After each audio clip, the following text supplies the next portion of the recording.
ठीक है। ट्वेल्थ में डायरेक्टली स्ट्राइक नहीं करता है अपन को कई बार कि चार्ज फ्लोन कैसे निकालें, तो वो छुपा हुआ फार्मूला बेटा मैंने अलग से करवाया था, यही है वो। बहुत जगह ध्यान नहीं आता है हमको बिल्कुल। ठीक है। ट्वेल्थ में क्या कह रहा है कि आपकी एक सोलेनॉइड है और सेंटर पर कोएक्सियली एक कॉइल रख दिया, एक्सेस सेम है। तो आपने क्या करा, एक बार करंट की डायरेक्शन जिधर भी है उस वजह से एक डायरेक्शन में फील्ड पैदा हो रही होगी, जब आप करंट की डायरेक्शन रिवर्स कर देंगे, इसमें यही बोला है, if the current in the solenoid is reversed in the direction then find out charge flown through the galvanometer। जो भी गैल्वेनोमीटर कनेक्ट किया है उससे कोई मतलब नहीं होता है हमको। हमको ये पता है कि एक डायरेक्शन में अगर करंट चल रही है तो बी वेक्टर एक डायरेक्शन में होगा, आपने करंट अपोजिट कर दी तो बी वेक्टर की डायरेक्शन अपोजिट हो जाएगी। तो एक तरफ फ्लक्स, अब आपका एरिया वेक्टर एक क्वेश्चन में एक बार अटैच हो जाता है। ठीक है, तो आपका एक बार इधर मान लिया तो बी ए पॉजिटिव हो गया, जब करंट बी वेक्टर अपोजिट हो गया तो माइनस बी ए हो जाएगा। तो डेल्टा फाई कितना हो जाएगा, बी ए माइनस माइनस बी ए, तो कितना हो गया, टू बी ए हो गया। तो इस फार्मूले का ध्यान रखना है बेटा, याद नहीं आता है ये बिल्कुल भी। तो current in the solenoid is reverse, find the charge flown through the galvanometer, तो इसलिए आपका डेल्टा क्यू कितना आ जाएगा basically, two B A upon resistance आ जाएगा। देखो कॉइल का रेजिस्टेंस भी दे रखा है 20 ओम, उसका आपको एरिया भी दे रखा है पाई आर स्क्वायर, और बी निकालने के लिए आपको पैरामीटर्स यूज करने होंगे सोलिनॉइड के। तो बस ये चार्ज फ्लोन मिल जाएगा बेटा आपको यहाँ से। तो बताइए अन्नो, क्लियर है क्या बेटा आपको ये? हाँ, ये ध्यान रखिए, इसका याद नहीं आता एकदम से, चार्ज फ्लोन में यही लगता है। ठीक है। चलिए ट्वेल्थ हो गया आपका। 13 देखिए, 13 थोड़ा सा लॉन्ग क्वेश्चन है, थोड़ी कैलकुलेशन है 13 में। क्वेश्चन नंबर 13 देखिए आप लोग। ठीक है। तो 13 में कह रहा है कि इसको खींचता है बेटा, स्क्वायर को ये रोम्बस बना देता है, पहले 90 डिग्री एंगल था। तो आप वही है, इसमें प्रोसेस मैंने आपको बताया, एरिया चेंज कर रहा है तो फिर B into A, B dot A भी चेंज होगा। तो इसमें भी हम तो वही प्रोसेस यूज करेंगे, phi as a function of time लिख के डिफरेंशिएट कर देंगे बेटा, और क्या कर सकते हैं। ठीक है ना। Phi as a function of time लिख के हम डिफरेंशिएट करेंगे इसमें।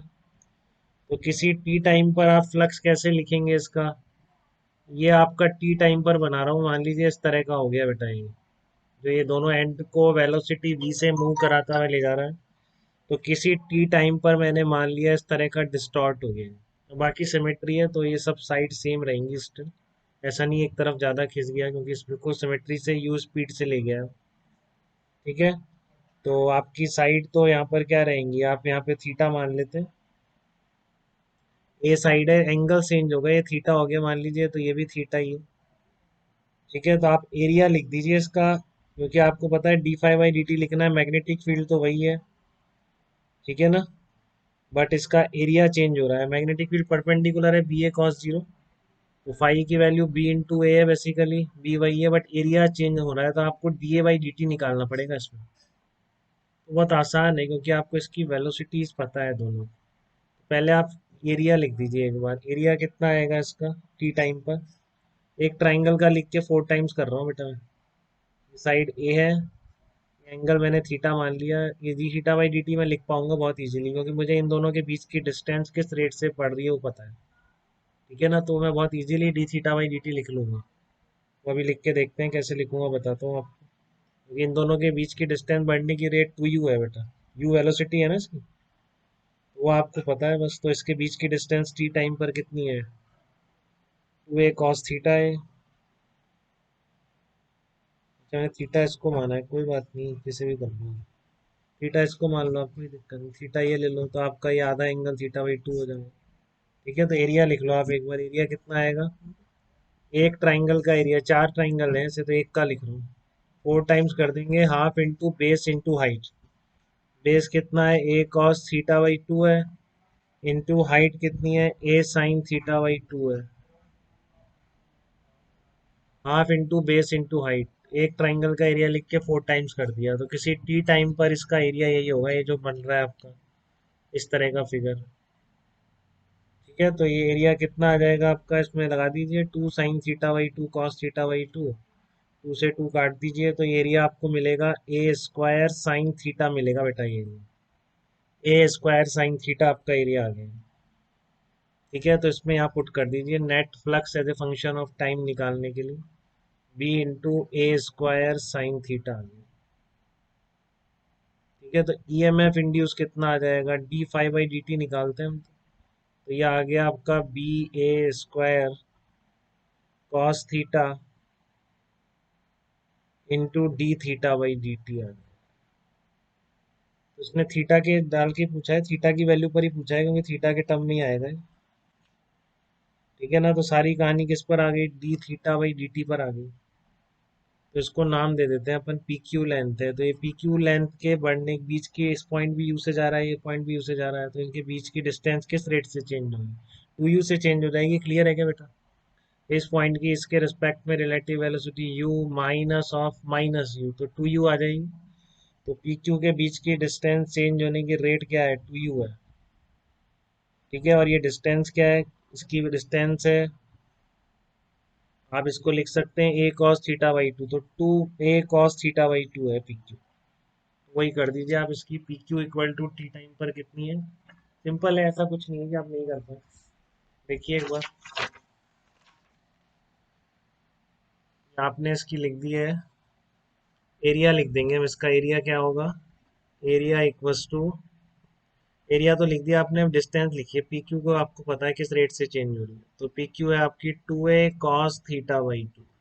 किसी टी टाइम पर पी क्यू आपको यही दिख रही है, डिफ्रेंशिएट कर दीजिए क्योंकि आपका टारगेट ये है D theta by D T. तो D P Q by D T कितना आ जाएगा, टू ए ऐसे आ गया, कॉस थीटा बाई टू का डिफ्रेंशिएट करेंगे तो क्या आएगा आपका, minus sine theta by two आ जाएगा, इनटू एक बार थीटा बाई टू का डिफरेंशिएट और करना पड़ेगा, half D theta by D T आ गया। ये D P Q by D T आ गई आपकी। ठीक है, तो ये आपकी d P Q by D t two u के बराबर है, ये कितना आ गया, टू से टू कट गया। ठीक है ना, डिक्रीज हो रहा है, ठीक है, तो इसलिए नेगेटिव आना था आपका ये, तो minus A sine theta by two into d theta by D T. तो ये डी थीटा के डिक्रीज होने की rate minus d theta by D t किसके बराबर आ गया आपका, ये आ गया two you upon A sine theta by two. Process वही है बेटा, हम कर चुके थे, हमने दो रस्सियां खींच के एरिया चेंज किया था, इसने इस तरीके से चेंज कर लिया। ठीक है, तो आपके पास D theta by D T की वैल्यू यहाँ रिप्लेस कर रहा हूँ। ठीक है, तो B A square cos theta into two you upon A sine theta by two. ठीक है, तो इसलिए आपका ई एम एफ फाइनली कितना आ जाएगा, B A square cos theta into two you upon A sine theta by two आ जाएगा। उसको एक साथ लिख दो, टू बी ए से कट गया, cos theta upon sine theta by two, ये आ गया आपका E M F induce. Two B A cos theta, u भी आ जाएगा, two B A u, two B A u cos theta upon sine theta by two. Theta की value डाल दीजिए, ई एम एफ आ जाएगा जो भी चाहता है जिस भी टाइम पर। और कुछ पूछा है इसने ई एम एफ के अलावा, बी भी पूछा है इसने, find the induce current in the frame at the instant if total resistance of the frame is R. तो ई बाई आर कर देंगे, और क्या होगा। क्लियर है बेटा, ई बाई आर कर दीजिए, रेजिस्टेंस है आपके पास, सब कुछ है। सी पार्ट में क्या पूछा है, find the total charge which flows through the side of the frame by the time the square is deformed into a straight line. तो ये जब तक स्ट्रेट लाइन में डिफॉर्म होगा तो चार्ज फ्लोन पूछा है, तो यहाँ पे भी आप इंटीग्रेट करने मत बैठ जाइएगा। ठीक है, आपके जो सी पार्ट का आंसर है वो भी वही है, चार्ज फ्लोन पूछा है तो डायरेक्ट है ना बेटा, डेल्टा फाई अपॉन रेजिस्टेंस। ठीक है, अब जब ये स्ट्रेट लाइन बन गया तो एरिया खत्म हो गया, फ्लक्स ही खत्म हो गया, तो बी ए स्क्वायर इनिशियल था, तो B A square minus zero upon resistance कितना लिख देंगे आप, B A square upon resistance लिख देंगे। B A square upon resistance आपका, इससे जो चार्ज फ्लो होके आएगा वो आ जाएगा। ठीक है, क्योंकि आई तो वेरी करेगी थीटा के साथ, वेरिएबल है, तो आप integration D Q by D T लिख के इंटीग्रेट करने की कोशिश करते, दिक्कत हो जाती। ठीक है, तो इसलिए आपने कैसे निकाल दिया, delta Q equals to delta phi upon resistance से निकाल दिया। ठीक है, तो यहाँ तक बात समझ में आ गई बेटा सबको।